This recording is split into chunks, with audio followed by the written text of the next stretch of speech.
Pagi ini kita akan membicara seputar masalah klasik sebenarnya, yakni masalah rumah tangga. Ketika berumah tangga, orang pasti merindukan, orang pasti mengharapkan idealnya pasangannya itu. Kita mengharapkan kalau punya pasangan itu pasangan yang ideal. Nah, disinilah letaknya kunci anggapan, mindset, paradigma di dalam benak kita. Kalau yang kita rindukan itu adalah pasangan yang ideal, persoalannya sekarang adalah gambaran rumah tangga yang ideal itu yang kayak apa? Persepsi ini menentukan nanti. Makanya kenapa banyak teman-teman kadang nggak cocok sedikit cerai, nggak cocok sedikit buyar, nggak cocok sedikit ganti merek atau tukar tambah. Kenapa terjadi peristiwa-peristiwa seperti ini? Itu karena keliru di dalam memahami pengertian ini. Apa sih yang dikatakan rumah tangga yang ideal? Kalau gambaran kita, anggapan kita, yang namanya rumah tangga yang ideal itu adalah harus sesuai dengan apa yang kita inginkan. Ini kekeliruan yang sangat besar. Gitu. Ini anggapan yang salah. Sehingga nanti kalau ada pasangan nggak sesuai dengan yang diinginkan, maka ini bukan pasangan yang ideal. Sekilas orang memandang demikian. Yang dikatakan ideal itu, gambar ideal itu gimana sih? Cocok, selalu cocok, selalu nih. Makanya akhirnya kita bikin tulisan yang sangat menarik. Bila pasangan tidak sesuai dengan impian, bila pasangan tidak sesuai dengan impian. Kindel judul letok niki sumpah banget. Ya, kalau judul letok itu sudah merasakan ngeri sudah rumah tangga yang ini. Ikhwatul iman, ada 4 kaidah. Ada 4 kaidah tentang pernikahan ini. Qawaidun nikah. Arba'un min qawaidin nikah. 4 hal yang merupakan bagian dari kaidah-kaidah dalam pernikahan. Kalau 4 kaidah ini nanti kita pahami dengan benar, kalau kaidah ini kita miliki dengan tepat dan kita pahami sebagaimana dengan ilmu dan iman, itu nanti insya Allah problem-problem rumah tangga tadi yang mungkin hari ini kita berselimut dengan persoalan itu akan teratasi. Ya, akan teratasi. Dan nanti kita akan memiliki sebuah statement yang dikatakan rumah tangga ideal itu nggak mesti harus sesuai dengan keinginan. Coba kira-kira apa yang dirasa orang yang menulis bila pasangan nggak sesuai dengan keinginan itu, kira-kira yang itu kan gemuruhnya hati karena kekecewaan. Betul apa enggak? Dalam? Iya. Itu pemberontakan hati yang menunjukkan kecewa.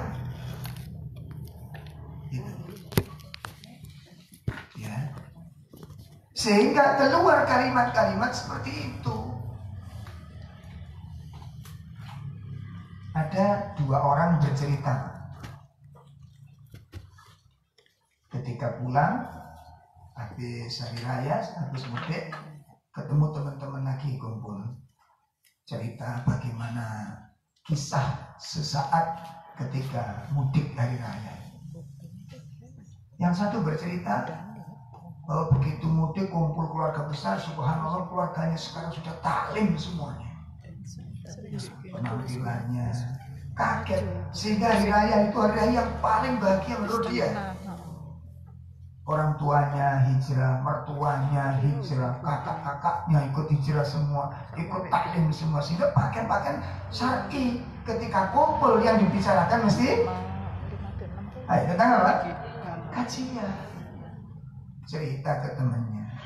Nah, yang diceritani ini justru dengan hijrahnya dia ditentang keluarga besarnya. Jadi yang ibu-ibu yang diceritani itu justru malah ditentang oleh keluarganya. Keluarganya nentang semuanya dengan hijrahnya dia itu.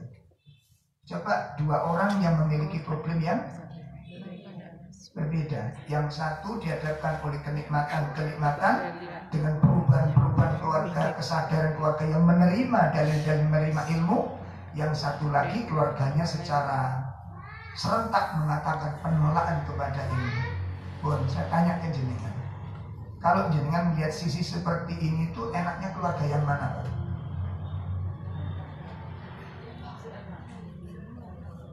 Yang mana? Yang pertama. Ya, sama kalau jenengan diuji dengan Allah Ta'ala, saudara-saudara kita itu sepakat semua dengan pemahaman kita, sejalan dengan kita, itu nikmat. Tapi kalau saudara kita itu menentang semuanya dengan pemahaman kita, itu musibah. Betul enggak? Nabi Yusuf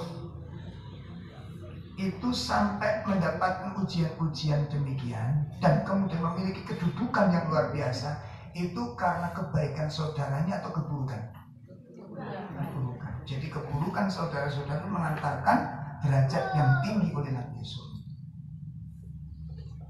Sudah dipaham ya? Nah. Terus kita milih yang mana?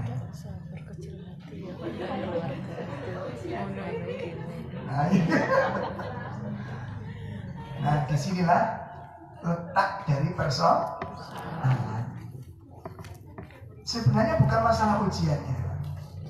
Terletaknya itu pada bagaimana seseorang itu mensikapi tersebut.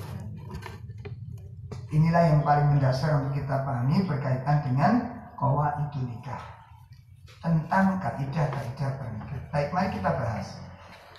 Kaidah yang pertama, bahwa yang namanya rumah tangga itu adalah nikmatu min Allah azza wa jalla. Ini yang pertama. Rumah tangga itu nikmat dari Allah SWT. Pahami, yakini, dimengerti bahwa yang namanya rumah tangga itu anugerah dari Allah Ta'ala. Ini pertama.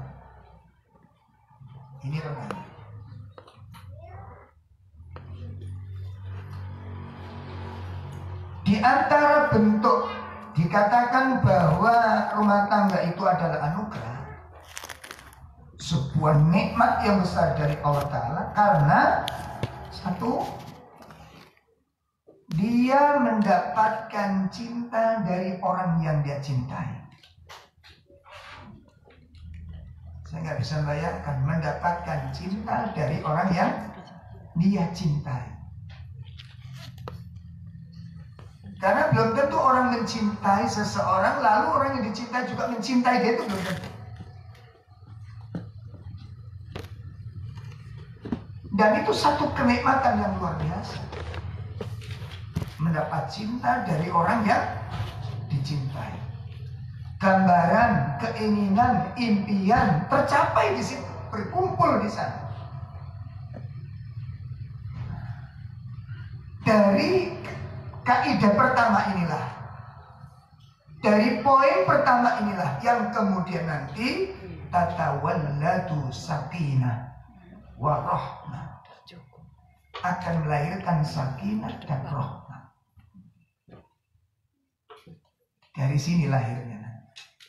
Ketika hidup itu didasari dengan mahabbah, cinta. Ya. Ini anugerah yang luar biasa, nikmat yang luar biasa. Kita bisa mencintai orang yang kita cintai dan mendapat cinta dari orang yang kita cintai. Itu anugerah, impian dari setiap orang, harapan dari setiap orang bisa duduk, berkumpul, memiliki orang yang dia cintai. Ini anugerah yang tiada tara. Ini nikmat yang luar biasa. Nah, kalau kemudian kita ini menghargai bahwa ini nikmat, ini anugerah, tinggal persoalan berikutnya adalah berapa harga yang namanya pernikahan ini? Berapa harga yang namanya rumah tangga ini? Kita hargai berapa anugerah ini?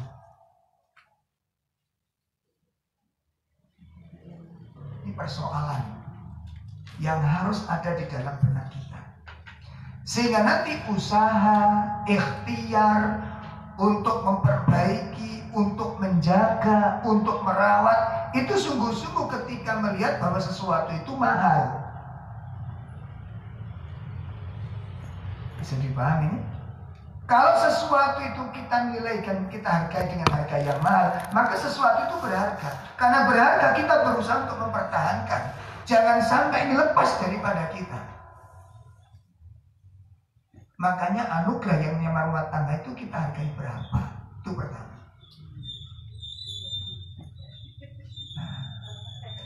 Oleh karenanya, disinilah Allah Subhanahu wa Ta'ala berfirman, sebagaimana yang ayat yang sudah masyhur.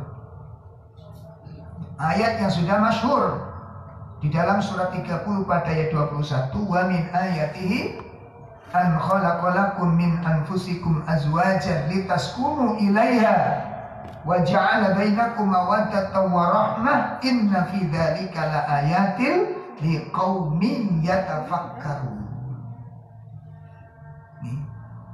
Di antara tanda-tanda kebesaran Allah adalah bahwasanya Allah menciptakan kalian dari diri kalian pasangan-pasangan. Jadi katakan oleh para ulama bahwa yang namanya pernikahan ini merupakan gharizah insaniyah. Gharizah insaniyah itu adalah insting manusia, kebutuhan manusia yang tidak bisa dipisahkan. Laki-laki butuh perempuan, perempuan butuh laki-laki. Suami membutuhkan istri, seorang istri membutuhkan seorang suami. Ini gharizah insaniyah yang tidak bisa dihindari. Ya. Satu kenikmatan dalam kehidupan itu ketika kita mencintainya dan dia mencintai kita. Persoalan berikutnya adalah bagaimana kita memupuk rasa cinta tersebut. Makanya tadi saya katakan, dihargai berapa yang namanya pernikahan ini. Kalau ini anugerah, kalau ini nikmat, berapa harganya? Karena tidak sedikit orang-orang yang kemudian ceroboh dengan keluarganya, sembrono dengan keluarganya. Sehingga dengan anggapan bahwa ini adalah hal yang biasa, dia khianati keluarganya, dia tipu keluarganya. Itu hal yang biasa sekarang terjadi. Karena tidak menilai bahwa rumah tangga itu memiliki nilai yang sangat mahal dalam pandangan Allah Ta'ala. Nah, ini yang pertama. Kemudian kaidah yang kedua. Kaidah yang kedua. Makanya kalau seorang pemuda begitu dengar menyebarkan undangan pernikahan, semuanya pasti memuji dan semuanya pasti mengucapkan tahmid kepadanya. Betul, Pak? Siapa yang nikah? Anda sendiri, Ustaz. Alhamdulillah, insyaallah, nikmat. Pasti demikian. Tak pun mengatakan innalillahi wa inna ilaihi raji'un. Antum yang nikah? Iya, innalillahi wa inna. Enggak mungkin demikian. Karena itu anugerah yang besar dari Allah Ta'ala. Ya. Seorang istri mendapat suami, suami mendapat istri, itu nikmat yang besar. Orang tua ketika anaknya dilamar seorang ikhwan, nikmat yang besar. Ada yang menanyakan, ada yang melihat, ada yang ngelor, ada yang mengkhidbah. Itu satu kenikmatan yang luar biasa. Ya, coba kalau bapak-bapak menyebarkan undangan kemudian diterima oleh teman-teman yang lain, ini mantu jenengan sendiri yang mantu. Masya Allah, alhamdulillah sudah berumur ini. Ya. Masya Allah, ini merupakan sikap manusia di dalam menilai bahwa rumah tangga itu adalah anugerah. Kemudian yang kedua, Kaidah yang kedua bahwa yang namanya rumah tangga itu merupakan mazra'ah, merupakan ladang dari setiap kebaikan. Rumah tangga itu ladang yang paling subur untuk bercocok tanam pada kebaikan-kebaikan. Kenapa dikatakan demikian? Karena di dalam rumah tangga itu tersebar semua pintu-pintu kemaslahatan, pintu-pintu kebaikan, pintu-pintu amal soleh. Itu ada di dalam ladang yang namanya rumah tangga ini. Ya. Sehingga para ulama menyatakan bahwa ada surga di rumahku ini. Kalimat ini diambil dari perkataan Nabi SAW yang menyatakan bahwa baiti jannati. Kalau baiti jannati itu kita tafsirkan rumahku adalah surgaku. Kalau tafsirnya demikian, berarti rumah tangga itu nggak ada masalah, Pak. Yang namanya surga itu ada problem nggak? Halo? Ada. Yang namanya surga itu ada kesedihan? Ada problem? Terus bagaimana Nabi mengatakan kalimat itu? Sementara keluarga Nabi sekarang, kalau Nabi menyatakan bahwa itu jannati, Nabi mengatakan demikian. Persoalannya adalah, apakah rumah tangga Nabi nggak ada masalah? Dalam? Kira-kira masalahnya Nabi, keluarga Nabi dengan masalah kita banyak mana? Ditolak bojone ya kira-kira. Kita baru satu, Nabi berapa? 9. Kemudian Anda jangan berpikir, oh, itu kan istri Nabi. Terus Anda kira bahwa istri Nabi itu kemudian nggak ada masalah. Pertama, pernah nggak dengar bahwa Nabi diisukan akan menceraikan semua istrinya? Pernah dengar nggak itu? Masya Allah. Heboh, Nabi telah menceraikan semua istrinya. Sampai Umar itu memanggil yang namanya Hafsah itu. Mau dipukul sama Umar itu. Karena dibisai oleh Nabi SAW. Dan tersebar isu tersebut. Nabi akan menceraikan semua istrinya. Belum lagi fitnah tentang kelaparan Nabi SAW. Laparnya Nabi SAW. Coba jangan lihat. Ketika Nabi pulang dari masjid, datang ke rumah salah satu istrinya, dikatakan, apakah ada rumah? Apa ada makanan? Tidak ada ya Rasulullah. Problem apa bukan? Problem apa bukan? Tapi problem ini dikondisikan oleh Nabi membentuk suatu ketaatan kepada Allah Subhanahu wa taala. Baik kalau memang gak ada yang dimakan, hari ini akan berpuasa. Tapi ini tolong ibu-ibu jangan dicoba di rumah ini. Gak ada makan di rumah, ya wis makan di warung.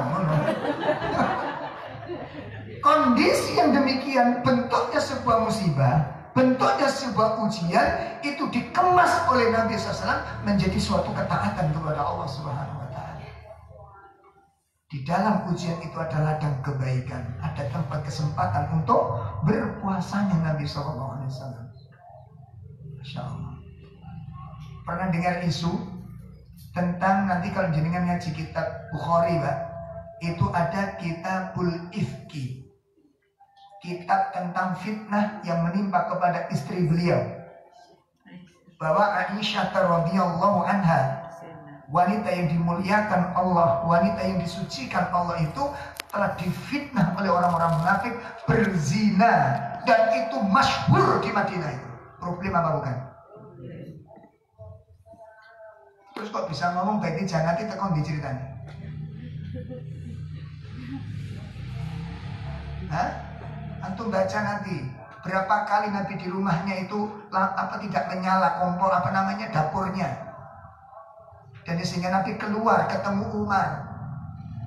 Dan ketika ketemu Umar dengan Abu Bakar, apa yang kamu lakukan di sini Umar?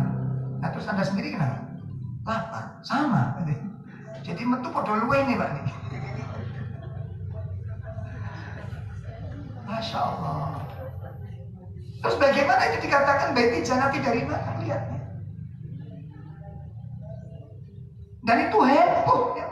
Bukan persoalan mudah itu. Sampai waktu yang cukup lama kitabul ifki itu. kegelisahannya Bunda Aisyah radhiyallahu anha, kesedihan beliau, penderitaan beliau ketika difitnah. Dan itu kalau bahasa sekarang itu viral, Pak. Kalau sekarang viral itu.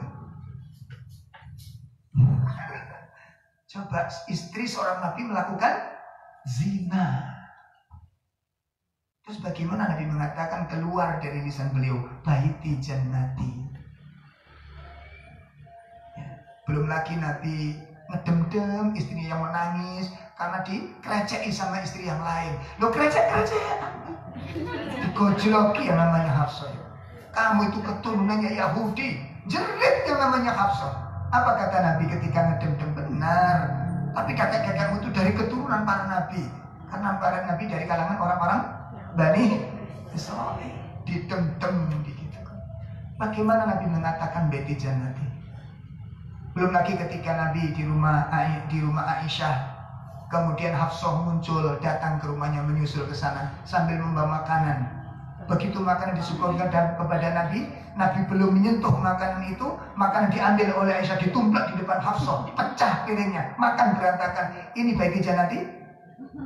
Halo? Makanya sampai durung siap tumplak-tumplakan, gak usah nikah lagi. Ini memet tinggal rapi mah. Coba lihat, ini yang dikatakan baiti jannati. Terus apa pengertian baiti jannati itu, Pak? Kalau baiti jannati ditafsirkan rumahku adalah surgaku seperti itu. Surga itu nggak ada kesedihan. Di dalam surga itu nggak ada penderitaan. Di dalam surga itu nggak ada problem. Sementara keluarga Rasulullah itu SAW itu full problem, full ujian.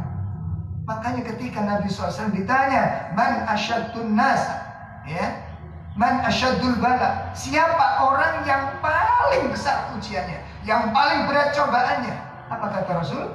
Al-Anbiya, para nabi yang paling besar cobaannya. Terus bagaimana Nabi mengatakan baiti jannati, tekok ngendi delok ini? Coba jenengan nilainya dari mana ya? Makanya saya dengar waktu ada acara temu manten itu kebetulan saya Ustadz yang mengiringi kan. Terus ini kurang pas Pak, kalau saya kurang cocok hati saya temu manten. Terus kalau saya ditemu nong calon itu ketemu diri. Dan itu kok sandiwara jadinya ini kan. Terus menceritakan rumah tangga yang harmonis. Lihat Rasulullah SAW, makanya Nabi mengatakan baiti jannati itu karena rumah tangga itu sangat harmonis. Ini keliru, nggak baca riwayat Ustadznya ini. Ya Allah. Waktu pembagian ghanimah. Orang-orang fakir kasih, orang-orang mu'alaf dikasih besar. Istri Nabi delok tak dibagi. Pulang emosi badan. Halo.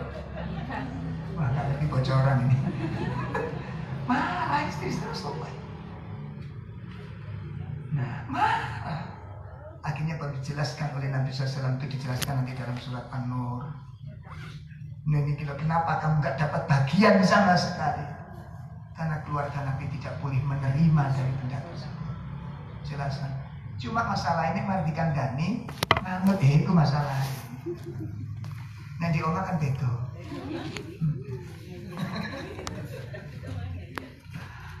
Itu bedanya di sana, Pak. Makanya pengertian yang disebut baiti jannati itu adalah ada surga di rumahku. Kalau maknanya itu baiti jannati itu ditafsirkan seperti itu, bahwa rumahku adalah surgaku, seakan-akan nggak ada masalah. Kalau namanya surga itu nggak ada persoalan, nggak ada problem. Ya. Tapi kalau kemudian artinya diarahkan bahwa ada surga di rumahku, tidak menutup kemungkinan banyak sekali problem-problem. Tapi problem itu semua dikemas menjadi jalan menuju surganya Allah Subhanahu wa Ta'ala. Dan itu keluarga Rasulullah SAW. Semua masalah yang dihadapi Nabi, semua problem yang dihadapi Nabi, semua ujian yang terjadi di dalam rumah tangga Nabi, semuanya dikemas kemudian dijadikan jalan menuju surganya Allah Subhanahu wa Ta'ala. Dengan sebab tidak ada makanan, bukan nggak ada kebaikan. Ternyata dengan tidak ada makanan di situ terbuka pintu menuju surga melalui puasa. Ya Allah. ketika dua istri yang sedang bertikai, ya, di situ ada kesempatan untuk islah, mendamaikan, memberikan nasihat kepada mendidik keduanya. Dan Nabi ini yang paling penting juga Pak, bagaimana cara Nabi mensikapi problem, itu yang paling penting sebenarnya. Itu yang paling penting. Satu contoh Pak, ketika Nabi piringnya ditumplak oleh siapa? Aisyah. Dan pecah piring itu. Nabi gak ngomong apa-apa. Kamu ngapain numplak? Nek ngomong ini mesti dawa ceritanya gini. Dan Nabi juga gak mau itu sama siapa? Hafsah.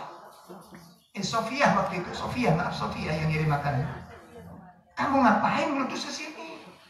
Enggak. Begitu piring ditumplak pecah, Nabi langsung duduk mengumpulkan makanan yang berserakan. Enggak ngomong apa-apa. Piring yang pecah diambil, kemudian ke belakang ambil piringnya Aisyah. Ya Aisyah, ini piringmu tak ambil karena kamu memecahkan piringnya Sofia. Ini Sofia, ini piring gantinya. Sudah kamu pulang dulu. Ini jatahnya Aisyah, selesai. Dan diem Nabi. Nah, di sini nanti jangan sampai kepancing emosi. Itu sing rada angel sampeyan kali. Man muni mbene iku gak numplek ngono, Cak. Itu sing angel, makanya beberapa ustadz kita ketika ada seperti Ustadz Aun, itu ketika ada santri ingin menikah itu agak berat beliau mengizinkan itu. Kenapa? Konsekuensi ini abote juga masalah ngingoni enggak. Ketika ada konflik enggak boleh kamu gampang menceraikan. Soalnya pertikaian itu pasti wis pilih kono kok kene mek ngono tok, Pak. Halo? Ini pengalaman-pengalaman yang saya dengar dari teman-teman yang apa nih, aku gak meden-meden loh orang meden-meden. Tapi konfliknya itu di situ. Ini gak cocok wangi nih kita kamu nyatukan itu sulit dan itu problem bagi seorang suami. Gitu. Sing situ ngomong wis apa kono aku cerai, itu nggak boleh kita menceraikan. Itu yang harus antum tanggung dan itu berat. Bukan persoalan mudah, gitu loh. Bukan persoalan mudah. Ya, baik. Jadi yang dikatakan rumah tangga itu adalah ladang kebaikan, ladang kebaikan. Di dalam sebuah hadis dari sahabat Anas bin Malik, diriwayatkan oleh Imam At-Tabrani. Qala Rasulullah sallallahu alaihi wasallam, man tazawwaja, barang siapa yang menikah, faqad istakmala nisfal iman, sungguh dia telah menyempurnakan separuh dari iman. Masya Allah. Barang siapa yang menikah, itu dia telah menyempurnakan separuh daripada iman. Falyattaqillaha fi nisfihi al-baqi, maka hendaknya dia bertakwa kepada Allah pada yang separuhnya. Hendaklah dia bertakwa kepada Allah pada yang separuhnya. Separuhnya ini apa? Hubungan suami istri ini. Itu separuhnya di sana. Kenapa demikian? Kita kaji dulu waktu saya belum menikah, Pak. Baca hadis ini tuh masih pusing. Masa nikah to'ai separuh daripada iman? Masa separuh daripada iman? Di mana letak separuhnya iman ini? Di dalam pernikahan itu. Begitu menikah, subhanallah, problem-problem bermuncul, masalah-masalah bermunculan. Ya, pulang telat sedikit telepon. Yang lain tidak, jenengan ditelepon. Banyak hal yang berubah di sana. Nah, ternyata di dalam rumah tangga itu satu, di sana ada ladang yang namanya dakwah. Di dalam rumah tangga ada ladang yang namanya dakwah. Di situ ladang yang paling luas, ladang yang paling subur di dalam dakwah. Dan itu tanggung jawab terbesar, ladang terbesar bagi seorang suami. Allah Subhanahu wa Ta'ala menjelaskan, dan ini kewajiban yang paling utama. Paling utama. Allah Subhanahu wa Ta'ala jelaskan, ya ayyuhalladzina amanu taqullaha ya ayyuhalladzina amanu ku anfusakum wa ahlikum naro. Hai orang-orang yang beriman, jagalah dirimu dan keluargamu dari api. Di sini letaknya ladang yang paling subur di dalam rumah tangga ini. Dan ini merupakan tanggung jawab terbesar. Kewajiban yang paling berat itu di sini bagi seorang suami, mentarbiyah keluarganya. Sahabat Ali radhiyallahu anhu ketika menafsirkan surat At-Tahrim pada ayat 6 ini, apa kata beliau? Ya, beliau menyatakan, alimu anfusakum wa ahlikumul khair wa adibuhum. Sahabat Ali radhiyallahu anhu ketika menafsirkan ayat ini, yakni surat At-Tahrim pada ayat 6, itu beliau mengatakan alimu anfusakum wa ahlikumul khair wa adibuhum. Ajarilah dirimu dan keluargamu tentang kebaikan-kebaikan dan ajari mereka tentang adab-adab. Ini maknanya. Dan ini perlu diketahui, Pak, tanggung jawab terbesar di pundak para suami itu adalah menyampaikan risalah kepada keluarganya. Itu yang paling berat. Makanya ini bahasa Jawa niku ngingoni wong wedok ambek didik wong wedok niku penak pundi? Hah? Ngingoni, Pak. Kenapa? Yang dirasakan seorang istri itu dikasih infak dengan dikasih nasihat itu lebih senang dikasih infak. Jadi wong wedok niku nek diinfaki bendino ping 3, ping 4, ping 5 enggak akan bosen. Dan semakin senang dengan suaminya, semakin sering infak, semakin bagus.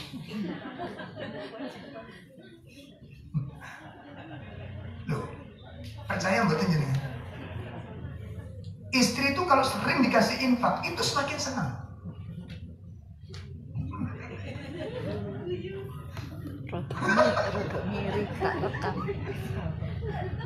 Iya, dan mereka nggak akan bosen gitu loh. Kasih jam berapa saja diterima dan itu bagus di mata mereka. Tapi kalau jenengan kasih nasihat sering-sering itu stres. Sama nggak ngutangi turu ceramah, subuh ceramah, siang nasihati lagi. Kalau sama udah di ustad. Kalau ngomong yang demikian itu istri itu berat, nang kuping kurang ini berat. Dan ini yang paling sulit di dalam rumah tangga. Ini yang paling sulit. Ini dakwah yang paling subur di dalam rumah tangga. Di dalam rumah tangga ada ladang yang namanya dakwah. Dan itu setiap saat itu bisa berjalan. Ya, setiap saat itu berjalan. Kemudian yang kedua ada ladang yang namanya kesabaran. Masya Allah. Berlipat-lipat kita dituntut untuk memiliki kesabaran di dalam menghadapi problematika rumah tangga ini. Salah satu konsep, salah satu pilar penyangga utuhnya rumah tangga itu adalah kesabaran ini. Nanti akan kita bahas pada pilar berikutnya. Ya. Dan ini yang paling banyak kita butuhkan dalam rumah tangga ini. Kesabaran di dalam menghadapi problematika rumah tangga ini. Karena problem kita setelah rumah tangga ini semakin luas, Pak. Kita bukan cuma dihadapkan oleh seorang istri. Orang tuanya istri itu bisa menjadi fitnah bagi kita ya. Saya dipahami ini. Kan kadang-kadang tidak sedikit pula yang namanya mertua itu sangat besar intervensinya kepada anak-anaknya.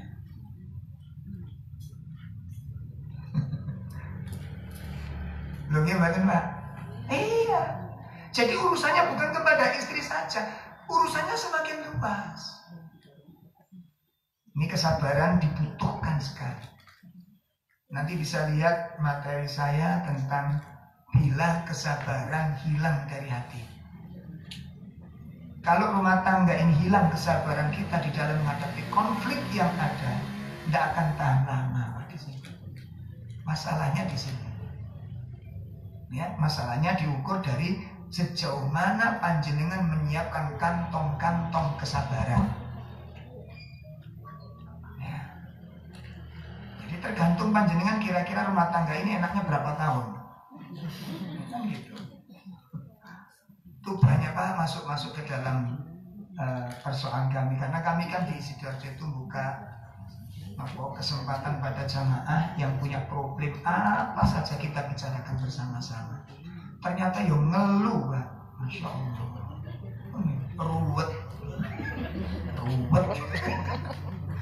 Iya, konflik itu tak itu ya Allah, iya berat. Wangel. Lah yang namanya orang punya masalah itu kan gak ngerti jam loh Mbak. Iya kan? Wong tukaran itu gak ngerti waktu Mbak. Jam 1 bengi si kober tukaran. Jadi nek esok kan dirune mending sok lho Mas. Kan itu kan enak gitu loh. Jam 1 masalah, jam 2 masalah. Jadi kami menerima persoalan, yaitu bukan cuma jamaah pengajian, teman-teman jamaah ngaji itu banyaknya masalahnya juga gak karu-karuan. Ustaz ini ada masalah, sinten jenengan bukan teman Ustaz. Sampeyan bawa koncone ini. Oh itu Masya Allah. Ya, problem rumah tangga itu sederhana sekali sebenarnya. Sederhana sekali. Tapi emosi dan kadang-kadang kemarahan ingin cepat selesai, itu yang kadang-kadang menjadikan persoalan ini semakin runcing. Ya nanti akan ada pembahasan sendiri secara khusus. Jadi di dalam rumah tangga ada ladang yang namanya kesabaran. Ketika kesabaran tidak ada, maka disitulah batas rumah tangga kita. Nah, gitulah. Saya lebih hancur-hancuran doa.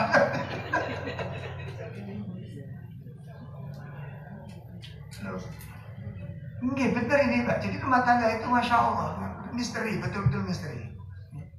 Makanya kenapa sih kan jenengan, makanya nanti kalau mantu Pak nggih, ojo ndelok modele wonge. Ojo ndelok gara-gara mungkin main ke rumahnya bawa mobil wong tuane wis memet ora karu-karuan. Istikharah itu penting gitu loh. Kadang-kadang kita abaikan, engko nek wis dirapi wong ini anakku dinikah orang pasti enaknya. Siapa yang jamin? Makanya istikharah itu minta tolong Allah yang milihkan gitu loh. Bukan jenengan yang milih. Istikharah itu minta tolong sama Allah, Allah yang milihkan. Paham ya? Ojo nuruti perasaan. Bukan ada wong tuan itu menilai dorong apa pasti gara-gara apa? Nek kunjungi mesti tuh kono buah sing mahal. Iku calonnya pengertian calon gendokmu. Loh ya benar. Apalagi kalau ditanya, apalagi ceritani, gak tau ngomong apa bojomu. Ya mesti nakoni Bu Nerene bapak kesukaannya apa? Oh iku pengertian. Kok iso sampe wis ngono kuwi? Pancene motor duiten yo. Loh ya ora. Kadang-kadang dari sisi sini saja kita sudah terjebak menilai, padahal sifat orang itu belum pernah kita akan ketahui sebelum kita tinggal bersama-sama. Saya dipahami Pak? Kita nggak bisa menilai, oh dia itu bagus, setiap ke rumah itu ngerteni, wong tuan itu kok ngene tuh kok ning kulkas, aja nama karepe. Iki wong tuan sih gak pakai cerdas sih. Loh bener apa ada kalau begini? Apa penilai kita coba? Mungkin ngerteni mantui. Saya ngomong demikian banyak kasus-kasus yang serupa Pak yang saya temukan ini. Sebelum menikah kan ada teman. Niki sinten lho, iku calon mantu. Wis mau ngerti nih Mas, batin durung kan. Tuh, wong durung tadi kok iso menilai pengertian tekon ndi. Sampeyan duki napa, Pak? Nah ini kan ilmu bagi saya itu. Tak anggap mau calon mertuan ini. Teman saya anggap, saya menilai dia pengertian itu kok apa nih? Wong ini ngerti, karena kulkas tuh kok nih kulkas. Mar bapak iku kerja apa dibandani, batin, caleg iku menungguin.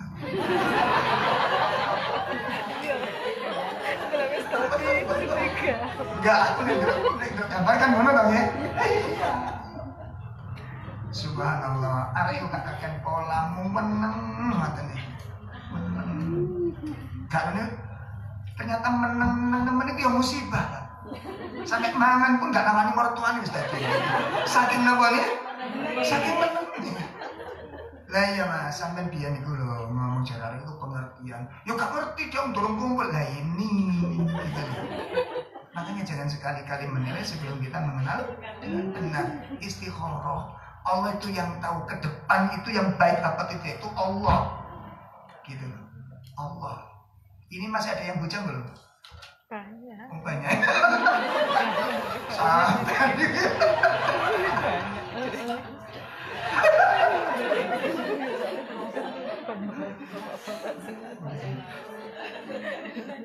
Tahap kedua ya. Tahap kedua. Terus ada lagi ikhwan itu datang ke rumah sudah menikah. Ustaz, mohon saran Ustaz. Ini saya ditawarkan ke ini. Nah informasinya sih katanya ibu-ibu itu orangnya gini. Nah itu yang saya cari. Saya menador dulu, setelah itu istikharah. Saya itu nador cocok Ustaz. Ini yang saya harapkan Ustaz. Yang demikian turun sunat. Saya cukup ini janda dengan duda.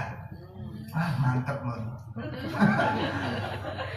Jadi nek delok berita ini dari Mak Jomblang tadi ya. Mak Jomblang itu apa? Tawasul teman-teman silah. Nah itu ini anaknya begini, ya itu tadi lah. Yang namanya kenal itu ada 3 kondisi lah. Kalau orang sudah terlibat dalam salah satu dari 3 kondisi, Anda mengenali dia. 1, pernah tinggal bersama-sama. Kenapa ini jadi standar? Karena tinggal bersama-sama dalam waktu kurun mungkin 1 minggu, 4 hari, 3 hari, itu akan keluar sifat aslinya. Paham ini? Coba jenengan datang ke kerabat yang jauh gak pernah ketemu. Hari pertama penyambutannya luar biasa. Betul Banda? Wis jangan omah dhewe gak usah sungkan-sungkan, wis wae mangan-mangan. Dipangan dilahapno saonoe. Terus sampean coba mau cici-cici wis jarno ae. Hari pertama. Hari kedua sih gimana bisa? Hari ketiga beda lagi. Betul? Hari keempat ditawari pulang, kapan sampean pulang? Itu baru nampak sifat asli. Kalau belum, Anda tidak kenal. Walaupun ngaji tiap hari kumpul, Anda tidak kenal. Karena kalau ngaji ini kan akhlak-akhlak yang baik keluar semua. Gak ngamuan, sampai ngamuk ya kesurupan kan. Kok ngaji, kok ngamuk. Akhirnya nggak kelihatan, watak kerasnya nggak kelihatan, ngamuannya nggak kelihatan. Siapa yang tahu kalau Anda itu suka marah-marah kata-kata yang jelek di rumah? Yang tahu istri Anda, betul Anda? Makanya teman-teman nggak ada yang tahu. Makanya kayaknya nggak menyangka ketika ada curhatan dari seorang istri, curhatan dari suami, orang nggak menyangka kalau pasangannya seperti itu sifat asli yang ada. Kumpul begini bukan sifat asli ini gitu. Makanya pacaran itu anak gedabus semua itu.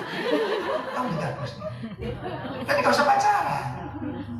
Untuk saling ini Ustaz, mengenal itu setelah menikah Mas. Mengenal itu setelah pacar tuh nggak akan keluar sifat aslinya. Medite ra ketok, Pak. Ra ketok. Makanya kalau di warung itu ada bapak-bapak sudah sepuh makan kok disuapi, aku curiga. Jarang wong tua nek rumah tangga harus lawas dulang-dulangan kecuali sing wedok loro tipes. Ini nek gak baru nikah selingkuhannya. Sudah itu. Kalau istri asli itu jarang dulang-dulang, jarang. Kecuali kalau tipes.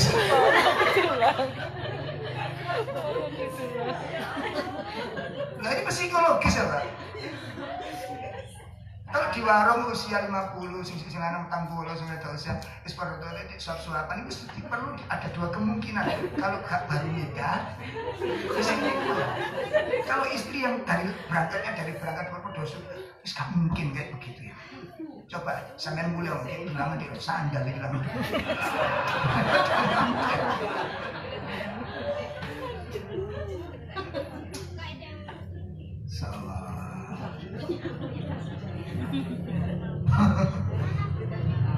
Nih rumah tangga ya. Makanya kaidah yang kedua di sini dijadikan, dikondisikan segala persoalan-persoalan yang ada dikemas untuk bisa mengantarkan ke dalam surganya Allah. Rumah tangga itu ladang daripada kebaikan. Kemudian di dalam rumah tangga ada ladang yang namanya sedekah. Sehingga apa yang dikatakan oleh suami, yang diberikan suami, yang disuapkan seorang suami kepada istrinya itu merupakan sedekah bagi dirinya. Ya, itu merupakan sedekah bagi dirinya. Sebagaimana yang telah disebutkan oleh Nabi Shallallahu Alaihi Wasallam bahwa seorang suami harus memberikan makan kepada istrinya, memberikan makan kepada istrinya, sehingga apa yang diletakkan di dalam mulut istri itu merupakan apa? Itu merupakan sedekah bagi seorang suaminya. Apa yang disedekahkan, yang dimakankan oleh seorang suami kepada istrinya itu merupakan apa? Sedekah bagi dirinya. Bahkan dikatakan dalam sebuah hadis yang diriwayatkan oleh Imam Muslim dari sahabat Abu Hurairah radhiyallahu anhu. Ya, Nabi SAW menyatakan dinarun anfaqtahu fi sabilillah wa dinarun anfaqtahu fi raqabatin wa dinarun tasaddaqta bihi ala miskin wa dinarun anfaqtahu ala ahlika a'dhamuha ajran alladhi anfaqtahu ala ahlika. Ya, apa kata Rasulullah? Nabi SAW menyatakan dinar yang diinfakkan di jalan Allah, dinar yang engkau infakkan untuk memerdekakan budak, dinar yang engkau infakkan untuk orang miskin, dinar yang engkau infakkan untuk keluargamu, maka yang lebih besar ganjarannya adalah dinar yang engkau infakkan kepada keluargamu.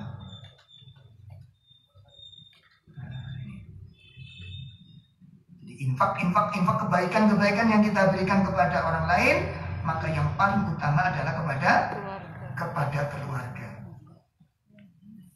Ini ladang di antara ladang-ladang kebaikan yang ada di dalam rumah tangga. Kemudian di sana ada ladang namanya ta'awun, saling membantu, saling meringankan. Kalau di dalam hadis mengatakan, ya, barang siapa yang meringankan beban orang lain, perhatikan, barang siapa yang meringankan beban orang lain, maka Allah akan ringankan beban dia di dunia dan akhirat. Coba perhatikan, barang siapa yang meringankan beban orang lain, maka Allah akan ringankan beban dia dunia dan akhirat. Barang siapa yang memudahkan urusan kesulitan-kesulitan orang lain, maka Allah akan berikan kemudian kesulitan-kesulitan dia di dalam akhirat. Kalau kebaikan-kebaikan tadi meringankan beban, kemudian menghilangkan kesulitan orang lain demikian, persoalannya adalah siapa yang lebih berat, yang paling utama untuk diringankan bebannya. Nah, gitu loh.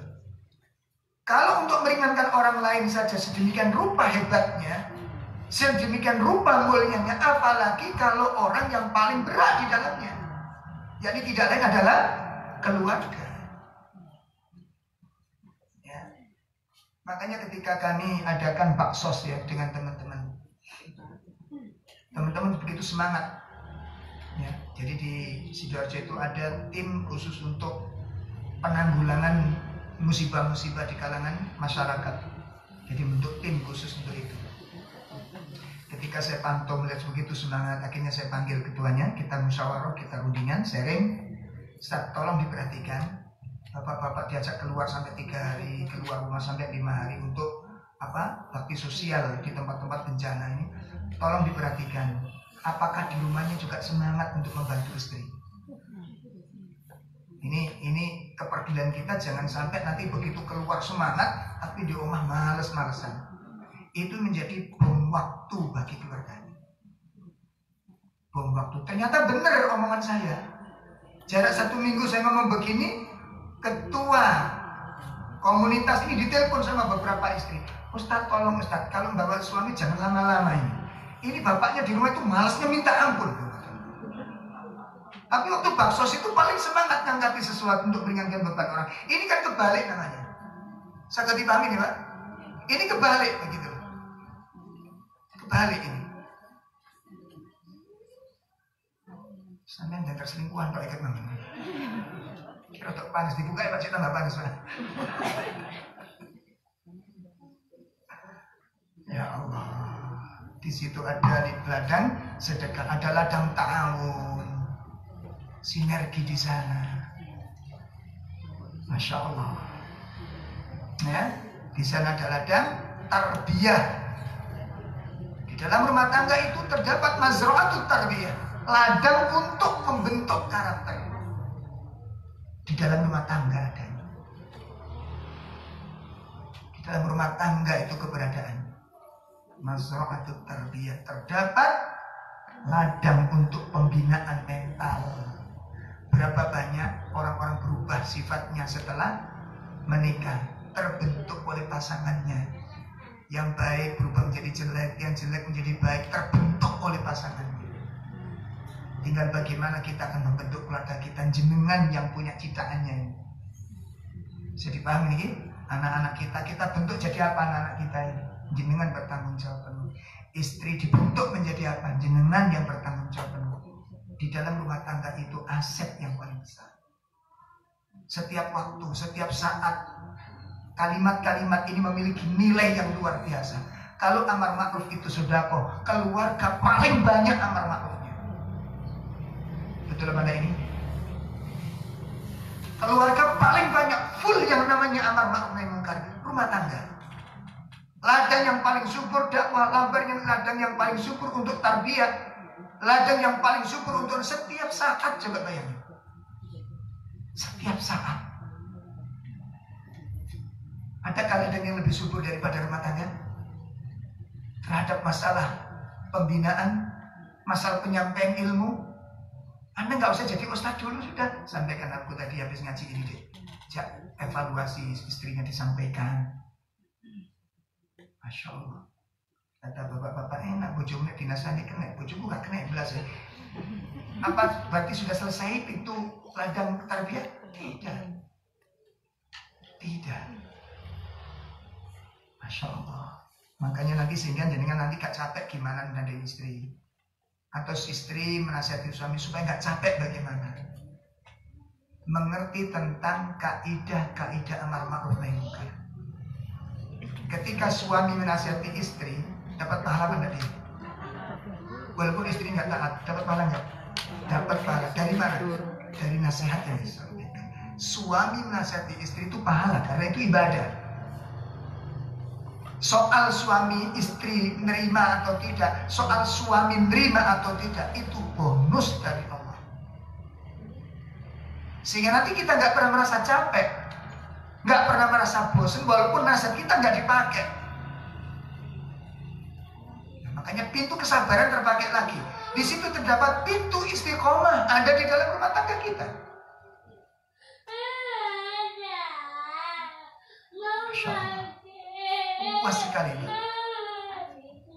Sampai ada berita gembira bagi para ummahat, bagi para ibu-ibu. Dalam sebuah hadis yang diriwayatkan oleh Imam Ahmad,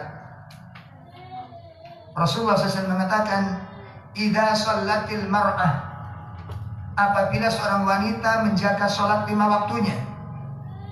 Ya, idza shallatil mar'atu khamsaha, apabila seorang wanita menjaga sholat 5 waktunya. Wa shamat syahraha, dan berpuasa di bulan Ramadan dengan benar. Wa hafizat farjaha, dan menjaga kemaluannya, tidak selingkuh.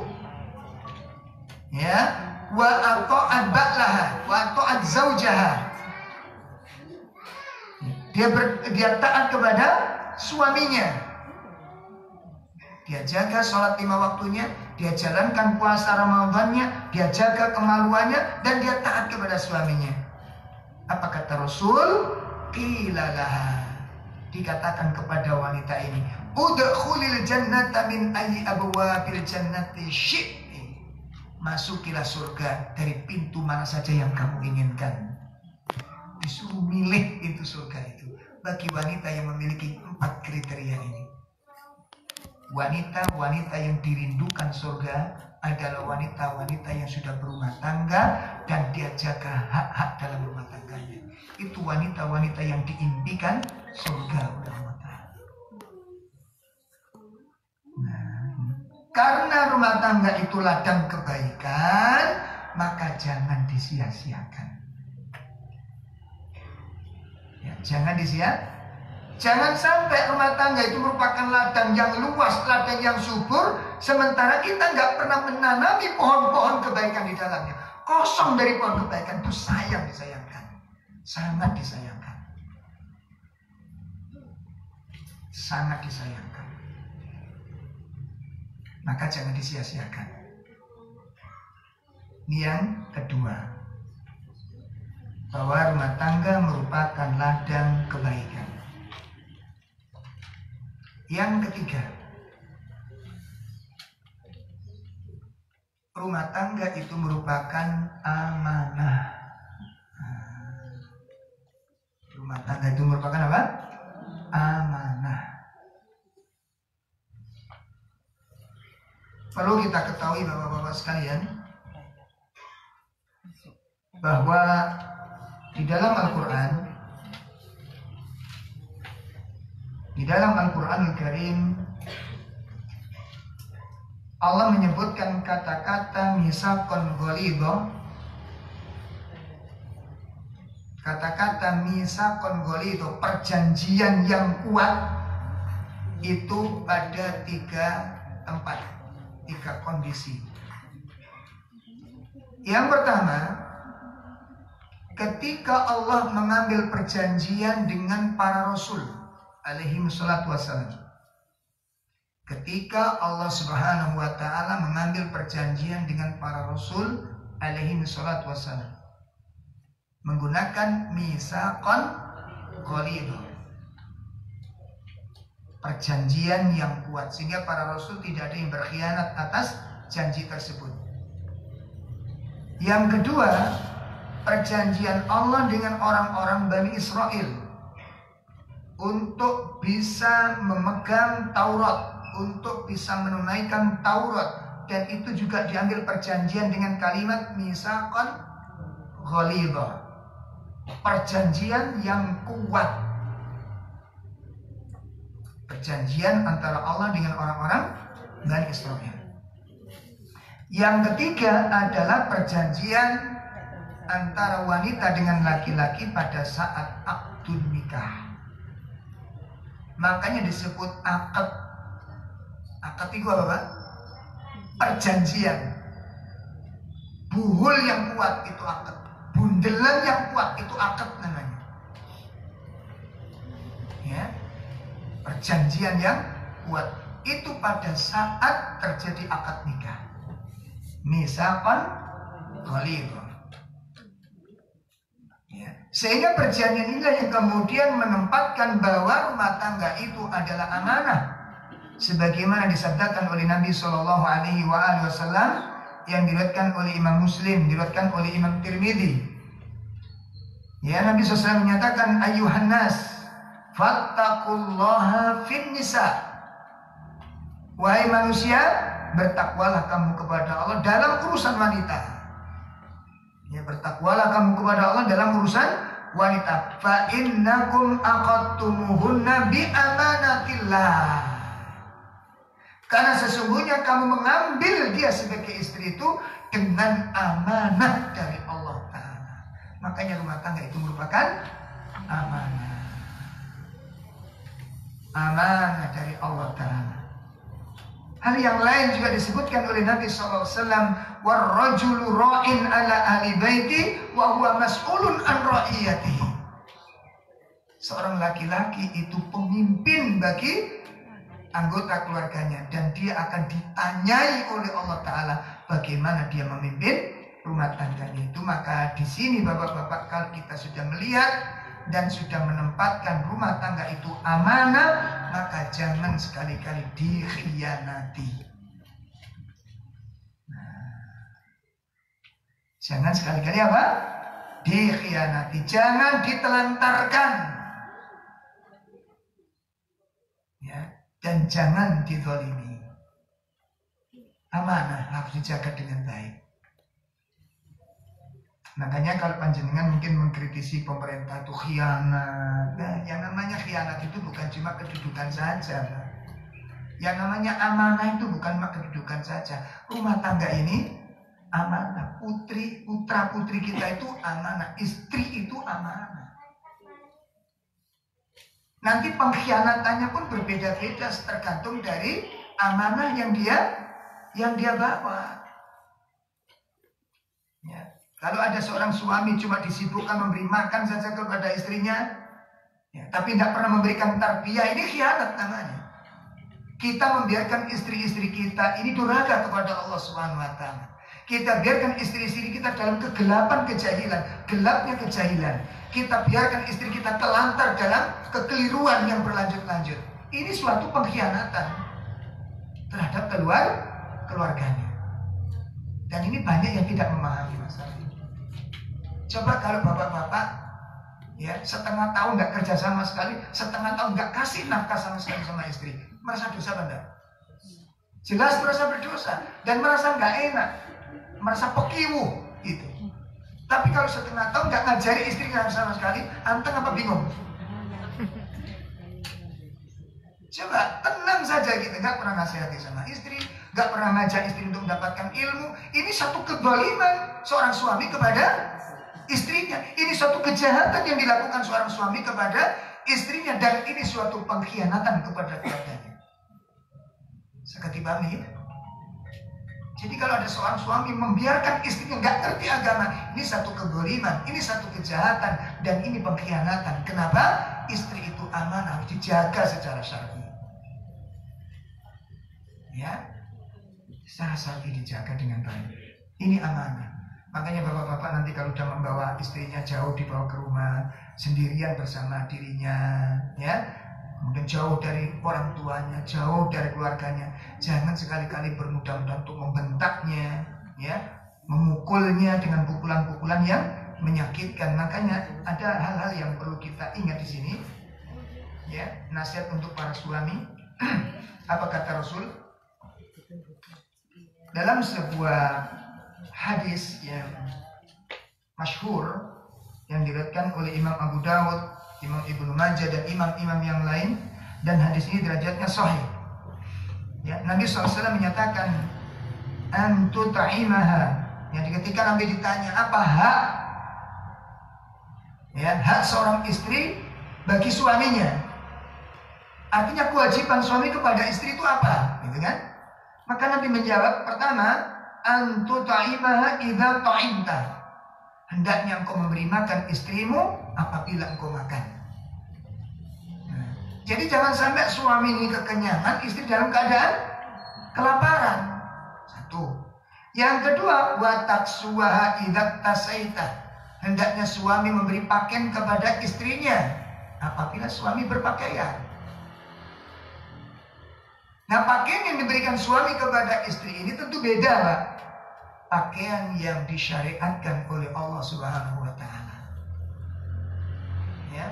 Nah, pakaian yang disyariatkan bagaimana? Pertama, kondisinya longgar. Kondisinya longgar itu pakaian yang disyariatkan dalam agama. Pakaiannya jangan sampai ketat. Ya, jangan sampai ketat. Yang kedua, pakaiannya agak tebal. Intinya jangan transparan. Jangan transparan. Ya, kemudian yang ketiga, usahakan lebih selamat kalau itu warna gelap. Walaupun warna cerah boleh, cuma lebih selamat warna. Kenapa? Warna gelap itu bisa meredam syahwatnya laki-laki, Pak. Nah, saya sampai penasaran sampai. Warna gelap itu bisa meredam syahwat. Coba dari jauh jangan lihat wanita pakai pakaian mungkin gemerlap, warna-warni, dengan pakaian gelap, lebih tertarik mana? Jadi warna gelap itu bisa meredam syahwat, benar, Pak. Itu diantara pakaian-pakaian yang disyariatkan oleh Allah Subhanahu wa taala. Jadi usahakan pakaian yang syar'i. Ya, jadi menutup seluruh anggota badan. Makanya kalau ada bapak-bapak istrinya kok Akan senang disuruh ngepet atau bahkan kadang-kadang nggak menutup auratnya. Kok seneng gitu loh? Kok seneng? Maka renungkan, Anda telah melakukan kedzoliman yang sangat luar biasa kepada istri Anda. Kenapa? Karena dengan adanya Anda mengizinkan istri Anda berpakaian menutup sebagian dan membuka sebagian, berarti kecantikan istri Anda bisa dinikmati oleh setiap orang. Apa Anda nggak cemburu begitu? Atau Anda katakan, kamu harus bersyukur menjadi istriku ya. Kalau istrinya si fulan itu cuma dinikmati suaminya, sekarang kamu dinikmati semua orang. Alhamdulillah. Ya. Juragan pentol bisa menikmati kamu. Tukang rosokan bisa menikmati kecantikanmu. Tukang becak bisa melihat keindahan tubuhmu. Alhamdulillah, manfaat. Apa begitu Anda sebagai seorang suami? Di mana letak kecemburuan Anda ketika kecantikan istri Anda itu bisa dinikmati oleh setiap mata laki-laki? Di mana letak kecemburuan Anda? Dan seperti itu akan menghargai istri Anda. Hah? Ini jadi murah akhirnya istri kita ini. Semua orang bisa menikmati. Atau bagaimana ketika istri bilang seperti itu kepada Anda? Papa harus bersyukur dengan kecantikan saya, dengan bagusnya kulit saya, semua laki-laki bisa mendapatkan kenikmatan gitu. Gimana dengan sebagai seorang suami mendengar kata-kata seperti itu? Yang kedua ya, beri pakaian kepada istri Anda. Kemudian yang ketiga, wala tadribil wajah. Jangan sekali-kali mukul wajah. Napuk, nempeleng, jangan. Ya, ini bisa ditahu Ustaz, kalau perutnya Ustaz. Yo lehain menjoget-get.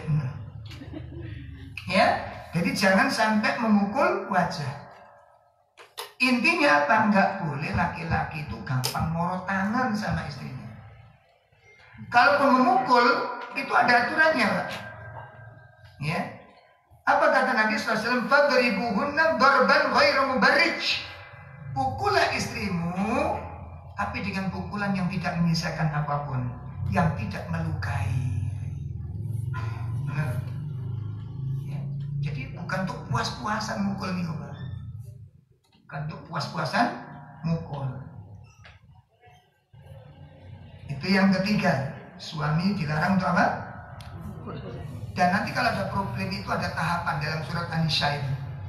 Ada tahapan. Kalau ada suami nusyuz, ada istri nusyuz, melakukan sebuah pelanggaran, satu nasihat dulu. Nasihat dulu. Ya. Kemudian kalau nasihat dengan cara yang baik, nasihat yang sudah agak keras, masih tetap dan itu sudah cukup lama, maka tingkatkan yang kedua.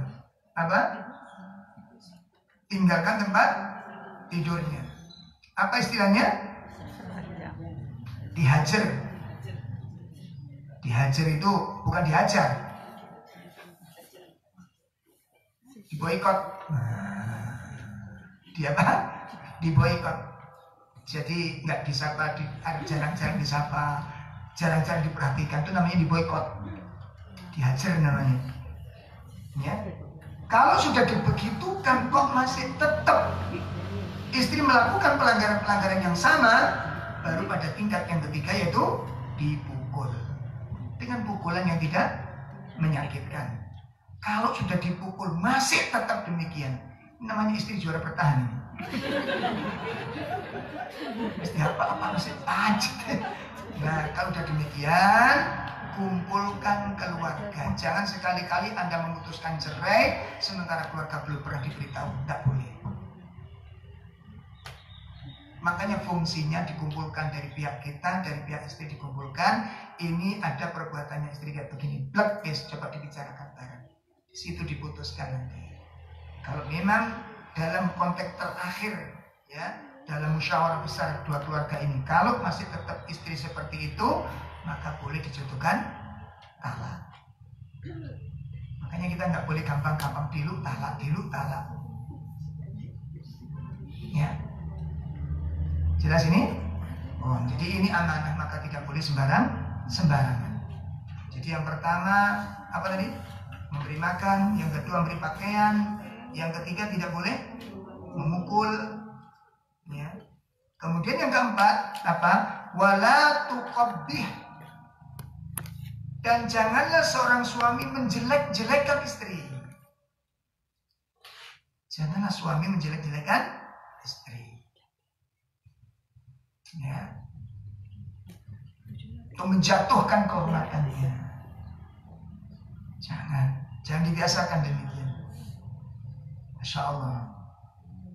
Makanya tolong Pak nanti kalau pas ini loh, yang sering kali terjadi ketika terjadi pertengkaran itu loh, betul dikondisikan pengendalian dirinya. Pengendalian dirinya. Kita harus tahu betul Pak, harus sadar betul bahwa rumah tangga itu apabila tidak ada seorang wanita di rumah itu marat-marit kita ini Pak. Marit betul. Dan potensi di rumah tangga itu lebih banyak seorang istri yang berperan itu. Tuh anak-anak, istri, ngatur apa saja di rumah tangga istri. Itu lebih besar perannya. Makanya saya katakan seorang wanita itu memiliki sesuatu yang besar yang tidak pernah dimiliki oleh seorang laki-laki. Ya, saya punya beberapa jamaah itu janda dengan latar belakang yang bermacam-macam. Ada janda suaminya meninggal, ada janda cerai, ada janda suaminya ketelesut. Nggak tahu saya kemana suaminya nggak tahu saya ketelesut. Balik. Oh itu macam-macam Pak, Masya Allah. Ya macam-macam. Terus ada salah satu ibu itu yang punya anak itu 3, ada yang punya 2, ada yang punya 4, kecil-kecil. Dan dia mengatasi demikian. Anda bisa bayangin. Pagi dia harus kerja untuk menyiapkan anaknya sekolah. Yang 3 anak itu. Pagi setelah itu dia sarapan selesai ngantar anak-anak semuanya ke sekolah. Setelah itu balik ya kerja dengan itu orang. Cuci-cuci, masak, pokoknya bantu rumah tangga. Nanti siang jemput anaknya yang satunya. Nanti jam sekian jemput anaknya lagi. Dan itu kerja lagi dia. Itu bisa bertahan sekian tahun lamanya. Bahkan bertahun-tahun dia jalankan tugas itu dengan sebaik-baiknya. Seorang wanita mampu walaupun tanpa seorang suami. Coba bapak-bapak punya anak 3 cilik-cilik, istri sampai meninggal, kuat berapa lama? Ini kekuatan wanita ya. Lebih dahsyat daripada seorang laki. Ini yang ketiga. Rumah tangga itu adalah amanah. Tolong diperhatikan, dijaga dengan baik. Yang keempat bahwa rumah tangga itu adalah ujian. Apa? Rumah tangga itu ujian. Allah Subhanahu wa taala menyebutkan di dalam surat 25 ayat 20. Surat 25 ayat 20. Di pertengahan ayat Allah katakan wa ja'alna ba'dakum li ba'din fitnatan. Ya, kami jadikan sebagian kamu menjadi sebagian yang lain. Menjadi fitnah.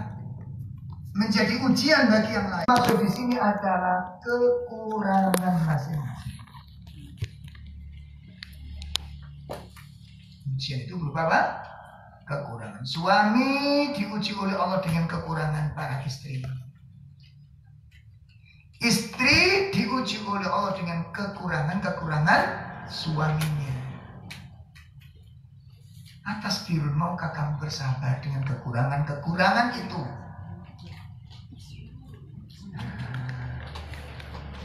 Maukah kamu bersabar dengan kekurangan masing-masing ini beda-beda Pak nanti.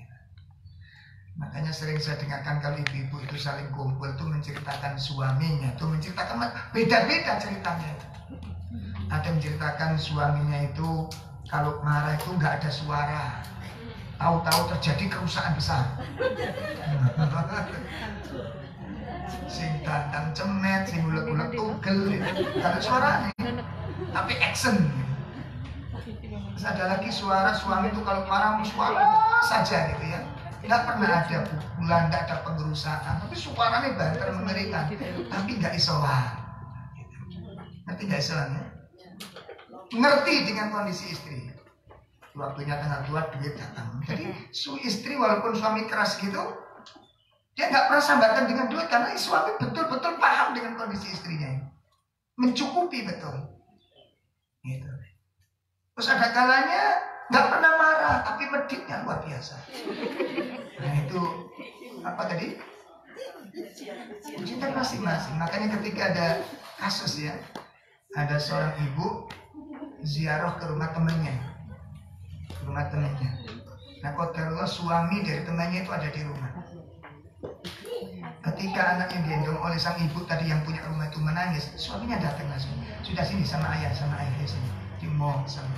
Kemudian pipis dicariin sama. Dilihat oleh tamu tadi. Dilihat, masya Allah. Jadi sang suami ini betul-betul apa? Ngerti pekerjaan rumah. Sementara yang punya tamu tadi itu punya suami itu segala sesuatunya istri. Anak nangis istri, anak ngumpul istri, anak nakal istri, apa istri begitu. Coba ketika seorang ibu melihat suaminya temennya melakukan satu tindakan yang melakukan apa komentarnya kira-kira? Apa ibu komentarnya? Enaknya sampai berdiri sampai kayak gini. Aku di rumah tumi Jenny.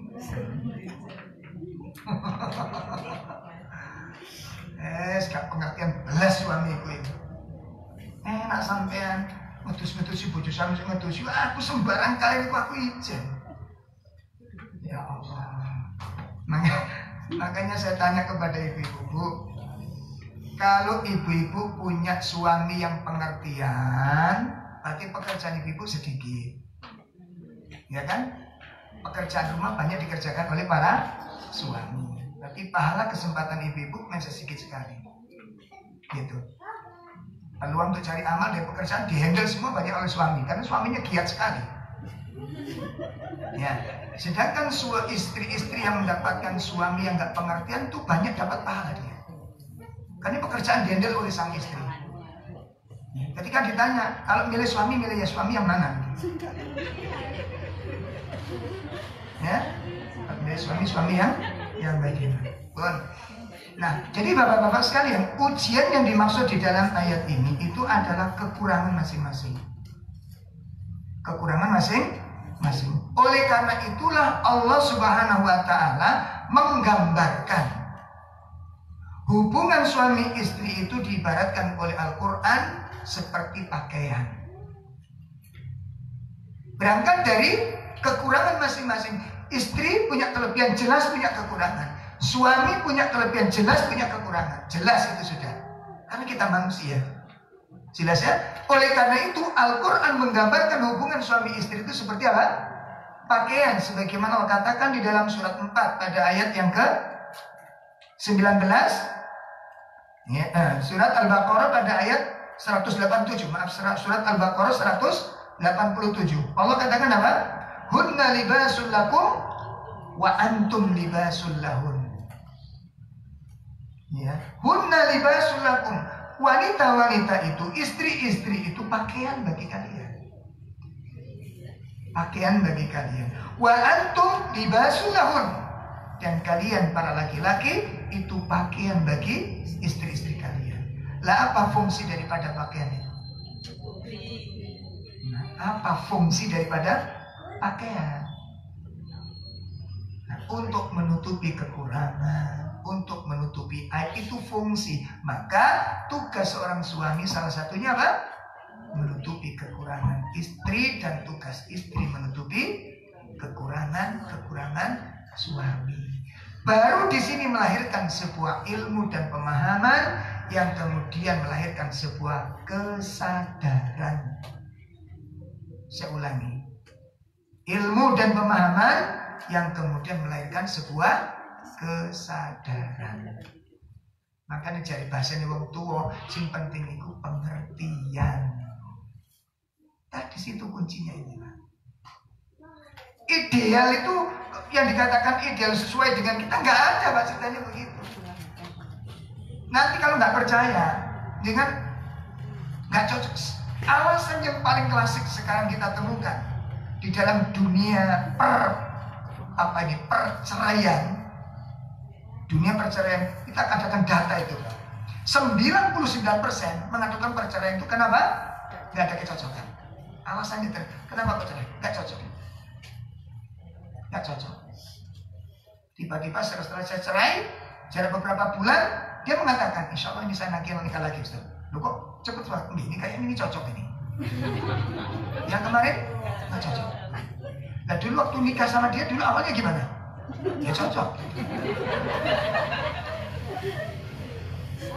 Ngerti arah pembicaraan saya ini? Kalau jenengan cari kecocok-kecocokan, gak akan pernah ketemu sampai kiamat. Saya bilang ini, sampai kiamat gak akan pernah ketemu. Orang yang selalu cocok dengan kita gak akan pernah ada. Gak pernah ada. Lalu kok bisa bertahan? Pengertian. Makanya pada ayat 20 ayat surat 25 tadi, setelah Allah jelaskan waja'alna ba'dakum li ba'din fitnah, kamu jadikan kamu sebagian yang sebagai ujian. Ayat berikutnya mengatakan atas birun, maukah kamu bersabar atas kekurangan ini. Jadi nanti kalau memang ada kekurangan-kekurangan, persoalannya Mbak, yang paling mendasar, masih memungkinkankah bisa diperbaiki? Jelas ya? Jadi jangan sampai ketidakcocokan kemudian menjadikan dalil perceraian. Enggak cocok cerai, enggak cocok cerai. Terus mau nikah lagi berapa kali ini? Karena saya yakin demi Allah, saya yakin nanti istri yang kedua pun setelah Anda cerai dari yang pertama karena nggak cocok, ini kok ketemu kelihatannya cocok. Demi Allah di tengah jalan pasti Anda tidak sesuatu yang nggak cocok. Terus cerai lagi, lalu yang cocok lagi. Nikah yang ketiga, awal cocok, semua awal itu cocok memang. Termasuk yang sekarang itu kan cocok terus. Betul Pak? Nah sekarang kalau sampai ada yang bisa bertahan bagaimana? Kesabaran di dalam menerima kekurangan masing-masing. Coba loh Pak, jaringan dulu kan waktu nikah itu pilihan apa seoleh-oleh? Pilihan. Menurut kita waktu itu yang terbaik. Menurut kita waktu itu. Gimana? Dari wanita yang ada yang kita pilih itu yang terbaik. Yang perempuan juga demikian, laki-laki yang terbaik. Kenapa? Kok bersedia untuk dinikahi? Karena nyambung ketika pembicaraan ini. Berjalannya waktu, ada problem. Berjalannya waktu, ada persoalan. Inilah yang namanya rumah tangga. Maka rumah tangga itu adalah ujian. Sehingga Allah katakan dalam surat 4 ayat 19, Allah katakan apa? Fa in karihtumuhunna. Dan jika kamu gak suka dengan salah satu perbuatan istrimu, salah satu kekurangannya, salah satu kelemahannya, fa'asa antakrohu ya syai'an wa yaj'alallahu fihi khairan katsiran. Bisa jadi ya, dalam satu sisi dia punya kekurangan, tapi di sisi yang lain kelebihan-kelebihan yang dimiliki sangat banyak. Intinya apa? Intinya adalah jangan sampai satu kekurangan menghilangkan kebaikan-kebaikan yang lain. Satu kelemahan menutupi kebaikan dan kemuliaan-kemuliaan yang lain. Ini intinya. Sehingga pada penutupnya adalah apa yang harus kita lakukan sekarang. Pertama, terus belajar. Yang pertama apa? Terus belajar, belajar terus. Nah, iya, karena dengan belajar, dengan adanya berjalannya waktu nanti banyak perubahan-perubahan. Usia berubah, sifat berubah. Sing dulu sabar, saiki ngamukan iku yo ono. Gimana? Sampai biyen iku sabar, saiki kok ngamukan iki piye to? Ada apa enggak ini? Ada. Yang dulu dermawan, pengertian, sekarang akhirnya minta ampun itu yono. Makanya di situ perlu belajar terus, belajar dan belajar. Satu. Yang kedua, saling mendoakan. Ayo coba Bapak Ibu tolong diperhatikan. Terakhir mendoakan kebaikan pasangannya kapan? Terutama sekali, saya wanti-wanti, terutama ketika ada konflik Pak, segera ambil doa. Bisa dipahami? Ketika ada konflik, begitu konflik masuk, jangan terjebak untuk mengutarakan kata-kata. Mengucapkan omongan itu gampang Pak. Marah itu gampang. Yang sulit itu memilih kata-kata yang tepat pada saat marah. Sangat dipahami. Kenapa saya belajar begitu? Jadi kalau saya ada konflik dengan istri itu, Saya memilih untuk diam sesaat, ambil kondisi, memposisikan diri, mengambil kondisi yang bagus, berdoa kepada Allah. Apa yang kita doakan? Ya Allah, sekarang Engkau berikan ujian kepadaku dengan adanya problem hari ini. Kalau hari ini, masalah ini, saya dalam kebenaran. Pertama, tolong lapangkan hati istri saya untuk menerima kebenaran yang saya sampaikan. Tolong lapangkan hati istri saya untuk menerima kebenaran yang kalau itu saya yang benar. Dan lapangkan hati saya untuk menerima kekurangan istri saya. Kalau dalam hal ini istri saya yang benar, tolong lapangkan hati saya untuk menerima kebenaran dari istri. Dan tolong lapangkan hati istri saya untuk menerima kekurangan-kekurangan saya. Itu doa demikian. Walaupun nggak usah sampai catat, itu karena catatan repot, catatan intinya jenengan kalau mau tengkar pakai dongo di situ. Suaminya. Coba itu. Kalau itu dilakukan, berarti intinya adalah nanti kalau ada suami ngomong, dengerin dulu. Dengerin, kasih kesempatan istri ngomong. Istri memberi kesempatan pada suami ngomong. Jangan tumpang tindih. Tumpang tindih itu seperti saling WA nih, Pak saya nulis terus dijawab. Belum ada loh. Seperti paham ini ya? Jadi usia ini seperti yang pertama kita terus berdoa belajar, tingkatkan pembelajaran kita, mematangkan kedewasaan kita, menjernihkan pola pikir kita, hilangkan sifat-sifat egois, ya. Tidak boleh kita sifat egois, ingin menang sendiri, hilangkan sifat demikian. Itu yang pertama, belajar dan belajar. Yang kedua apa? Saling apa? Mendoakan, maka disunahkan. Makanya dulu ketika akad nikah itu, setelah akad nikah itu dianjurkan memegang ubun-ubun istrinya sambil mendoakannya. Gimana doanya? Apa betul? Wes gue mulai cekel bun-bunan bojone. Ayo doa ya. Atau ada yang menganjurkan dicium keningnya itu sambil didoakan. Ya Allahumma inni as'aluka khairaha wa khairu ma jabaltaha. Ya Allah, aku mohon kebaikan kepada istriku ini dan kebaikan dari tabiatnya. Ya. Wa a'udzubika min syarriha, aku berlindung dari keburukannya. Wa min syarri ma jabaltaha, dan dari keburukan tabiatnya. Ya, itu dibaca setelah apa? Akad. Ya, kalau dulu belum ya mungkin nanti yang kedua. Syariatkan mungkin.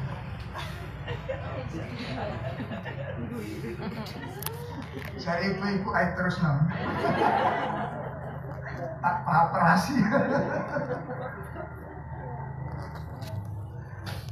ya, jadi langkah yang kedua apa? Saling mendoakan, Pak. Mendoakan. Coba yang waktu saat mendoakan suaminya, ibu doakan istrinya, bapak-bapaknya, doakan kebaikan. Kemudian yang ketiga apa?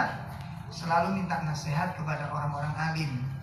Jadi kalau ada masalah, jangan sekali-kali ditahan, kecuali kalian jenengan bisa mengendalikan, bagus. Tapi kalau tidak, sharingnya kepada orang yang paham. Ibu jangan sharing kepada tukang sayur. Nah, tukang sayur itu biasanya beda tiwat, Pak. Nanti kalau cerita aku tuh ibu jomblo ya tak beda tinya.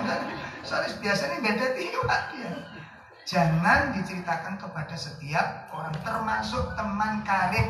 Kalau dia nggak punya ilmu dan pemahaman yang benar, jangan diceritakan.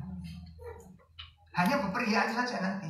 Bukan menjadi penengah yang baik, bukan menjadikan solusi, tapi justru malah manas-manasi. Paham ini? Nah, jadi berikan kepada orang yang memiliki ilmu dan kebijakan-kebijakan.